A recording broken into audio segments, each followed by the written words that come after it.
6, 5, 4, 3, 2, 1, fire! Ready to take off?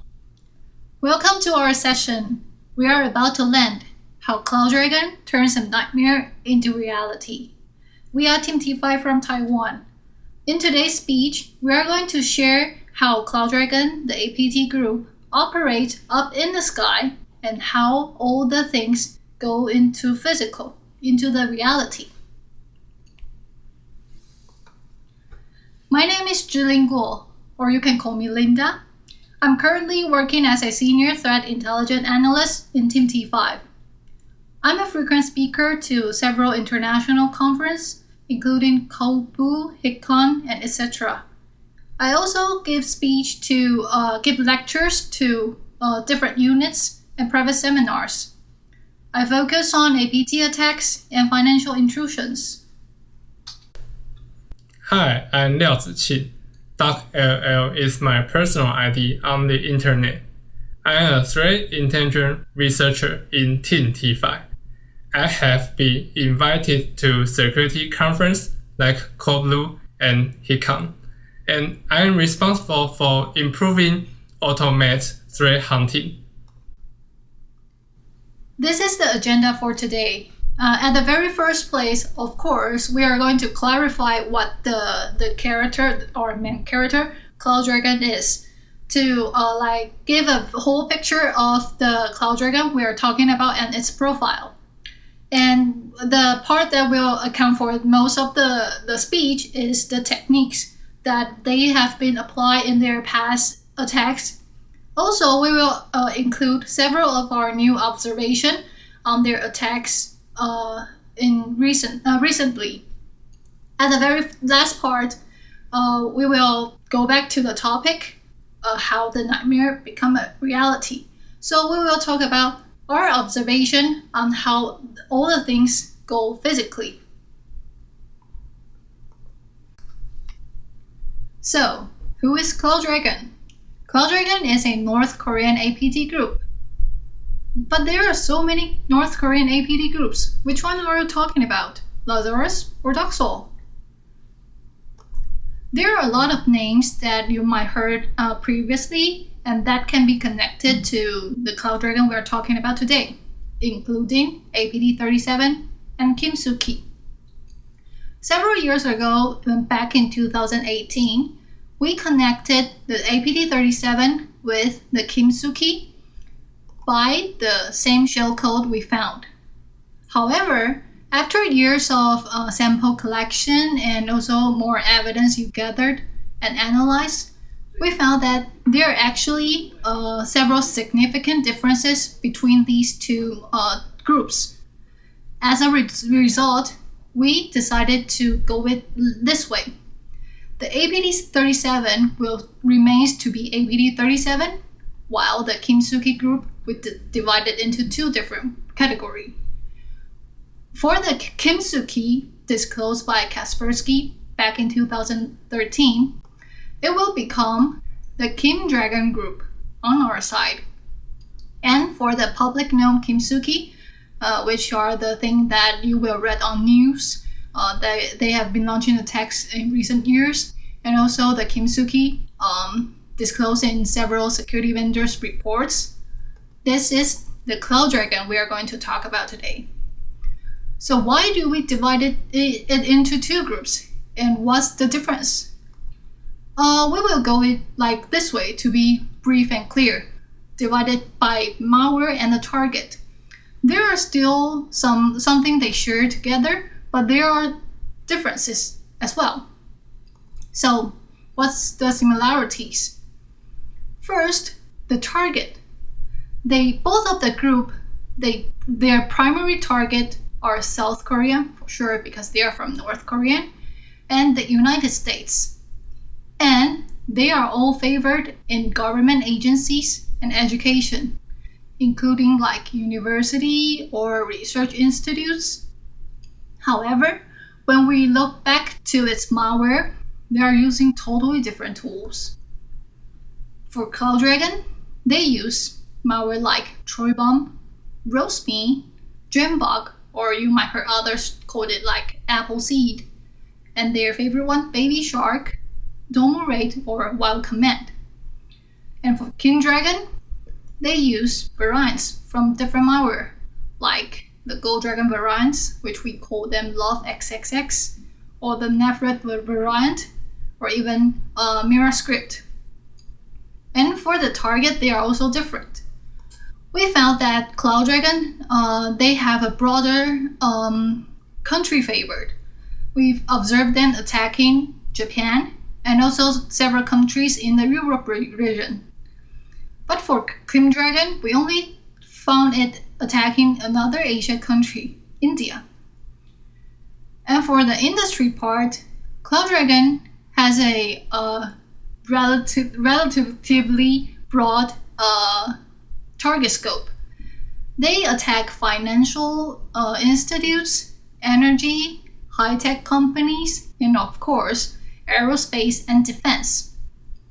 There is something we like to note is that why we are here instead of meeting everyone face-to-face is because, as you know, because of COVID-19. And COVID-19, of course, is the hottest topic of this last year.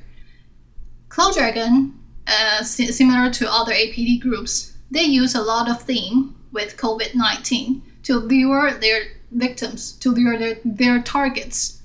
And moreover, there are a lot of news or reports talking about North Korean APTs attacking like vaccine providers or research institutes that are research on the COVID-19 virus have been attacked.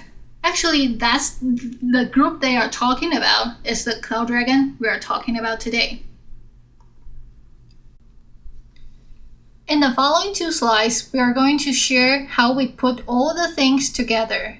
What I'm talking about is how we put the infrastructure and how the malware are divided into what is being used by CloudDragon or by KimDragon. So this graph is for CloudDragon case. Started from its favorite malware used in other countries rather than in South Korean, Baby Shark. We can see that the Baby Shark was found hosted on a domain which resolved to an IP address, and the IP address can be linked to another domain which has a Jambug malware on it. At the same time, the Jambug can also be linked to another domain that has a Troy bomb malware. Moreover, the Troy bomb malware can be also linked to another domain right here, and the domain pointed to another IP, which resolved to another domain, and we will see roastme on the domain. So what about Domurate? Back to the upper part right here, you can see that Domurate actually shared the same IP address with Baby Shark. In KimDragon case, it's similar. To go in a briefly way, the Bubble Stealer and the Love XXX malware, they share the same fingerprints in the malware. And for the Navred and the MiraScript, they have the same boundary. And as I mentioned earlier, the Jhih-Lin spy is a variant of Navred, which also will be downloaded by Love XXX. So all the things are put together in this way. Also, I like to highlight there's a significant difference in their preferences in providers, infrastructure providers using. I will make a brief introduction of CloudDragon's malware. This is the malware timeline based on our observation. First is Troy bomb, which uses f.php as its receiver. It was first seen in 2017. It's an old malware, but we can observe it today. Next is the green one, ROSME.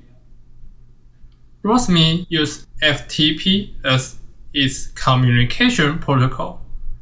The account and password are hard-coded in the backdoor. Its active period is in 2019. Now let's move on to the blue one, Jhih-Bug. Jhih-Bug, or Apple C, is the latest main weapon of CloudDragon since the end of 2019. I will make a detailed analysis in the next page. And now let's look on the red one, Baby Shark. Baby Shark is a script-based backdoor. Its payload is equipped with a special transportation cipher algorithm. This tool is usually to attack countries other than South Korea. The final one is Moreover, also known as White Command. It got this name because of using animal naming for its command. However, we had only observed it in last year. Since Jhih-Bug is widely used by CloudDragon, I am going to show the detailed technique of Jhih-Bug. First, let's talk about its name. In the earlier version, it used Apple C or incubation as its exported name. We translate incubation into Korean, which is Jhih-Bug. I know that the pronunciation of this word is actually 장보 in Korean, but to let people easier remember, we use the Roman pronunciation. Here is some common delivery method of Jhih-Bug. The actor usually package malware using script, installer, or fake execution file. The dropper will drop Jhih-Bug and decoy file at the same time. Most of Jhih-Bug will install to a path, things like Windows Defender, and named as auto-update.DLL. There is always a export function DLL register server in Jhih-Bug. The DLL register server is the default entry point of CISA tool, register server 32. Jhih-Bug uses register server as its launcher instead of run DLL, and in some versions, it will inject itself into Explorer, which makes it more invisible. Jhih-Bug uses web service as its CNC server. There are 5 protocols in Jhih-Bug: pin a heartbeat, upload the file, download the command, delete the command, and update itself. And there are 5 main functions in Jhih-Bug: screenshot, keylog, file upload, and execution shell command are very common in general backdoor. And the plugin function here make this backdoor unique because actor can do many tricks by using this special plugin. All of files in Jhih-Bug are encrypted in the data structure shown as below. In the beginning of file, there is a magic header disguised as PDF file. And the following of 4 bytes is its checksum. Next, the green one is a 16 bytes random generate key. Using this key, the remaining data can be decrypted with a variant XOR encryption algorithm. Okay, let's talk about some case studies from some famous supply chain attack cases such as Shadow Hammer, SolarWinds. We can know that supply chain attack is not an easy work, and it always makes a big impact. Most antivirus cannot detect malicious application modified by threat actor because the supply chain attack file always are signed with certificate. The victim will execute the application with trust. Okay, so I'm going to show a supply chain attack of CloudDragon. The supply chain attack done by CloudDragon occurred last year. The target industry is Korean cryptocurrency. CloudDragon aimed at a hardware wallet service.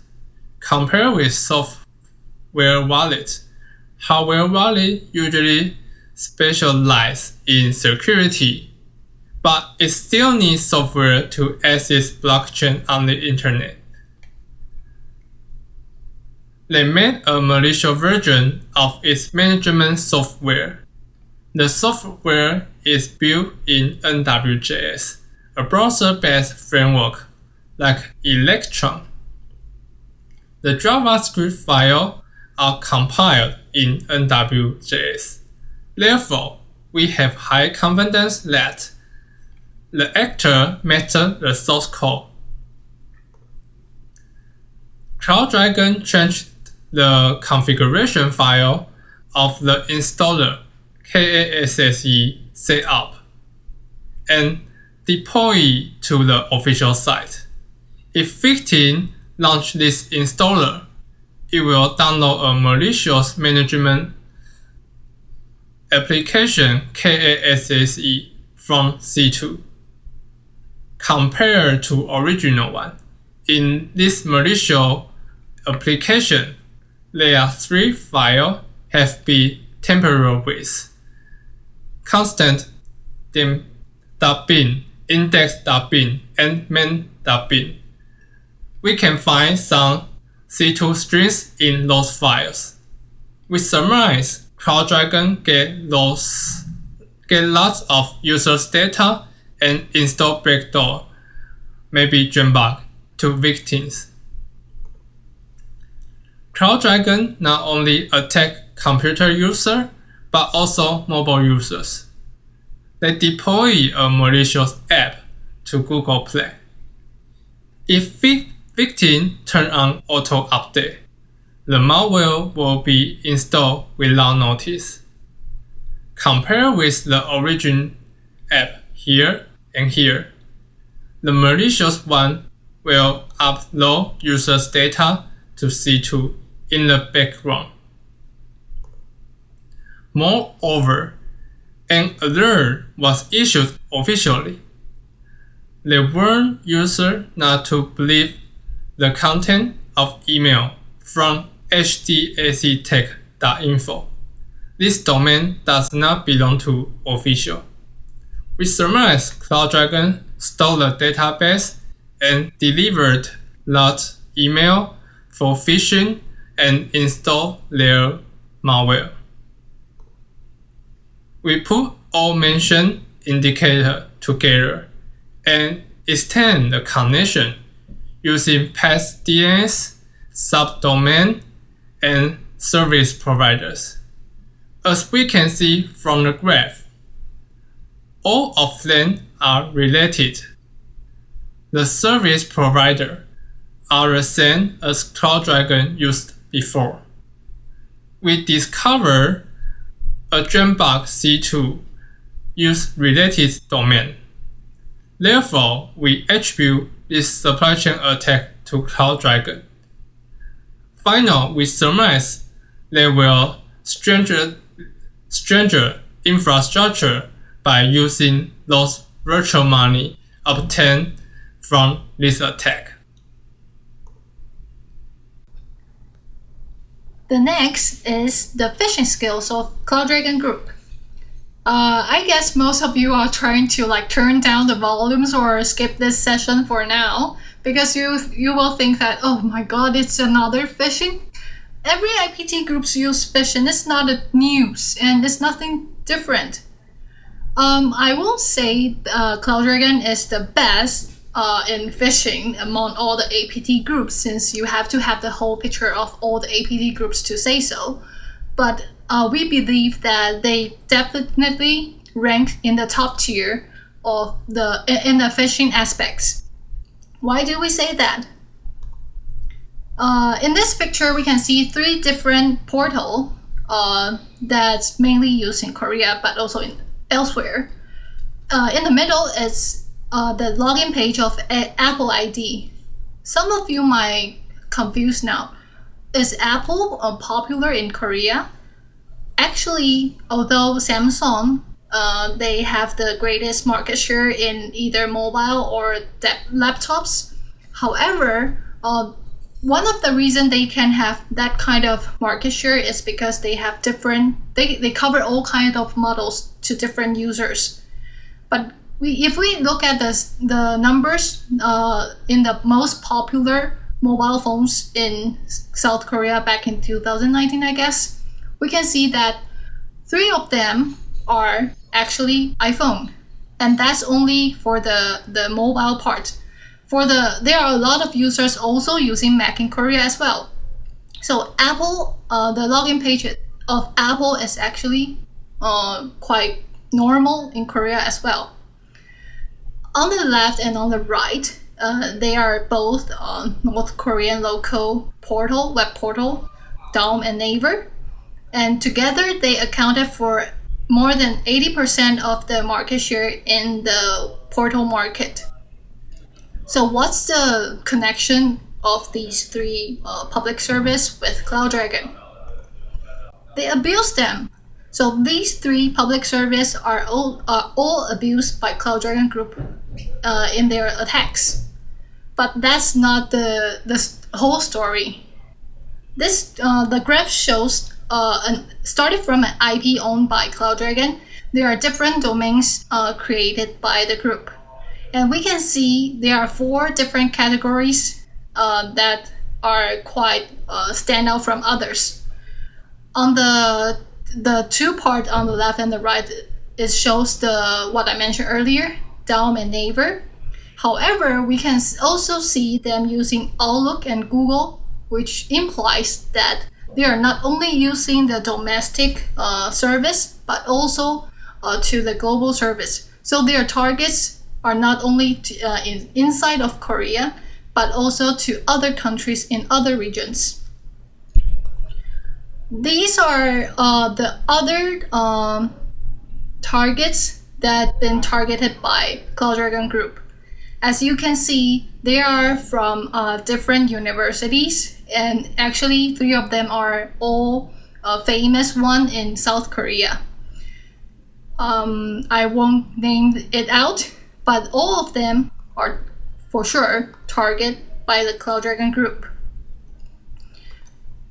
There are more on the list for sure. I would like to focus on the one on the right, which has a big Outlook logo on it. If you take a closer look, you will see the URL ends with .tr, which means Turkey. So yes, outside of South Korea and United States, CloudDragon has been trying or has already intruded Turkey company or Turkish service. Then we are going to introduce the new technique we found in CloudDragon's attacks, proxy mirror. Let's take a look at the upper place, the URL in the upper place, which we gather from the victim side. The blue part, the user ID, enable the actors to automatically fill in the phishing sites, so the users will believe that they are using the real websites. And the proxy mode is to send in special cookie, while the target URL is the website they are going to fetch. So what does that mean? Let's take a look at the workflow at the bottom. First, the victim will have to open a link, a malicious link they receive from the phishing email, and then the phishing site will at the same time send a request to the real website, fetch the content, modify the content, and show the content on the phishing sites. So actually, the users cannot distinguish whether they are using the wrong site. So Proxy Mirror can enable the actors to auto-update the content on the website and not letting the users to discover it, which, in other words, reduce a lot of effort it will cost to the actors. Last but not the least, the third technique we are to share is the actor expanding their territory to mobile. Although we have mentioned their footprint in the supply chain attack chapter, there is a more direct evidence supporting our assumption. Yes, we found a malware on Android. And this is like the first step how CloudDragon will be landing to the reality. Nowadays, smartphones are widely used. Many people use smartphone more often than computer. However, there are few security solutions on mobile.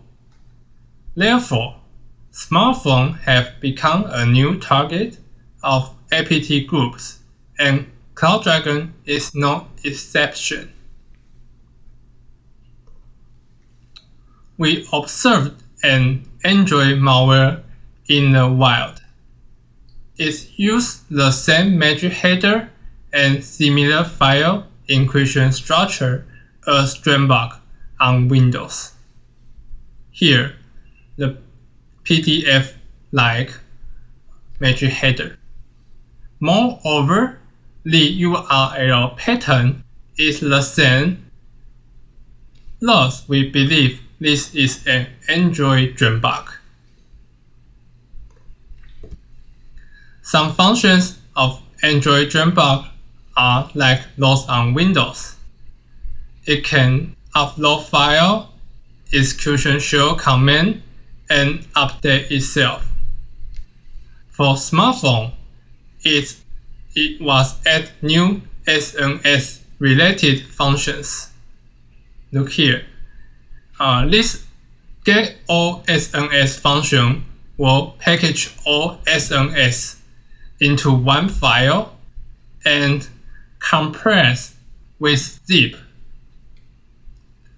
The zipped file will be encrypted and uploaded to C2. Compared to other Android malware, Dropbox is very simple. We believe it will add more powerful functions such as screenshot, video audio recording, and GPS location in the future. So we've been introduced a lot of techniques the group has been using or is currently also using. Now, to go back to the topic we talked at the very first time, how the nightmare become to a reality, is that we observe them going physical. What do I mean by physical? This is a screenshot of the code from one of the plugins we observed in one of their malware gem-bug. If you take a closer look to the screenshot, you can see that it shows they are actually doing audio recording. But why audio recording is so frightening to all the people? Imagine that when you are one of the victim of the group and you have such plugin inside your laptop, it means that When you are having a meeting with your colleagues in a meeting room and there are 5 people, actually there are more than 5 people, because at the same time, actors are actually recording what you guys are talking about or discussing about, and there are more than 1 actors. So in other words, the meeting room is not only 5 people, but more than 10, I guess. And there are actually a more threatening part is the plugin, which is to do audio record. It allows actors to record your live without the users using the computer. What do I mean by that? It means that for the normal functions such as keylogger or screenshot, it requires users to interact with their devices. So you have to type in something so the actor can do the keylogging. However, for the audio part, even if you are doing nothing to your computer, you just leave it there, it is also recording your sound at the same time. Combining with what we mentioned earlier, what Doug had mentioned earlier, like the combination of CloudDragon moving to the mobile platform, once the actors adding the audio recording function to the mobile malware, then it means that their victim and their targets will be accompanied by the actors 24 hours a day and 7 days a week with non-stop.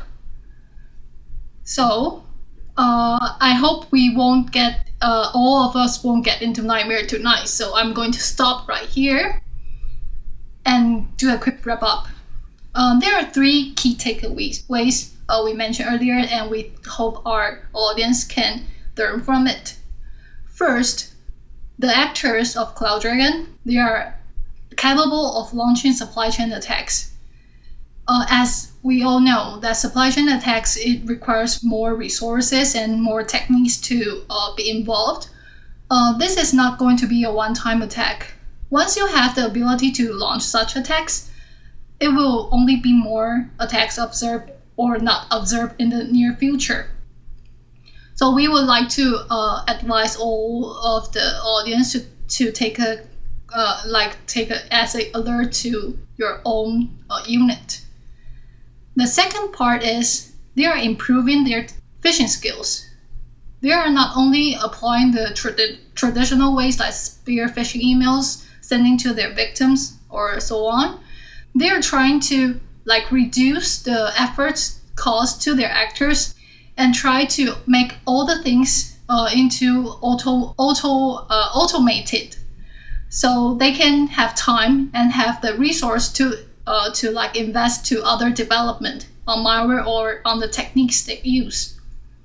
And the third part is they are not only limited to Windows platform, so it will not only affect the laptop system, but also to other platforms which we yet observe them on the Android. And Android is currently the most popular with the greatest market share in mobile phone system.